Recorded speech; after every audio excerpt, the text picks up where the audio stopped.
পলাশীপাড়াই নয়, বনগাঁতেও আধার কার্ড বাতিলের চিঠি এসে পৌঁছেছে। বনগাঁর 11 নম্বর ওয়ার্ডে আধার বাতিলের চিঠি। আধার বাতিলে ব্যাংক অ্যাকাউন্ট বন্ধে চরম সমস্যা। আধার কার্ড বাতিল করার পরে বন্ধ রেশন, মিলছে না গ্যাস, বন্ধ রয়েছে সব সরকারি পরিষেবা। সেই চিঠিতে, আধার কার্ড বাতিলের চিঠিতে দুশ্চিন্তায় বনগাঁর 30টি পরিবার।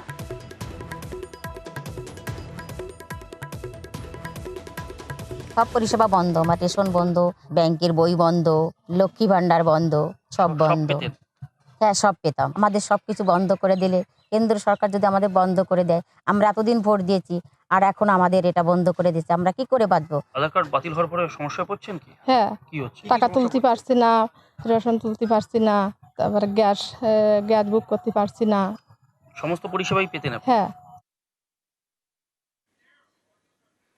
এভাবেই মতুয়াদের তাড়াতে চাইছেন শান্তনু ঠাকুর। বিস্ফোরক অভিযোগ করলেন বনগাঁর 11 নম্বর ওয়ার্ডের তৃণমূল কাউন্সিলর শম্পা মহন্ত। কি বললেন তিনি, কি অভিযোগ করলেন তিনি, শুনুন।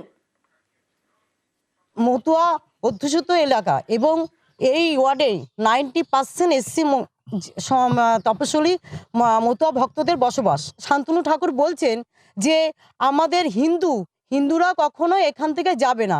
উনি আমাদের মতুয়াদের তাড়ানোর ব্যবস্থা করেছে। এইভাবে তো এনআরসি চালু করে দিয়েছে অলরেডি। আধার বিভ্রাটে ক্ষমা চাইলেন শান্তনু ঠাকুর। কয়েকদিনের মধ্যেই সমস্যার সমাধানের আশ্বাস। ইমেল ও হোয়াটসঅ্যাপ নম্বরে অভিযোগ, আধার বাতিল হলে অভিযোগ জানানো যাবে, এমনটাই ক্ষমা চাইলেন শান্তনু ঠাকুর।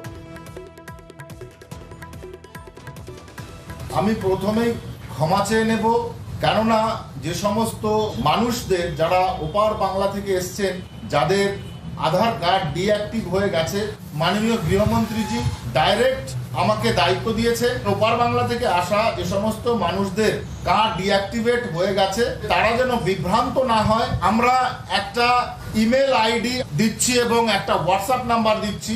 আমরা একটা ফর্ম দেব, আপনারা একটা লিখিত দেবেন আমাদেরকে। আধার কার্ড ডিঅ্যাক্টিভ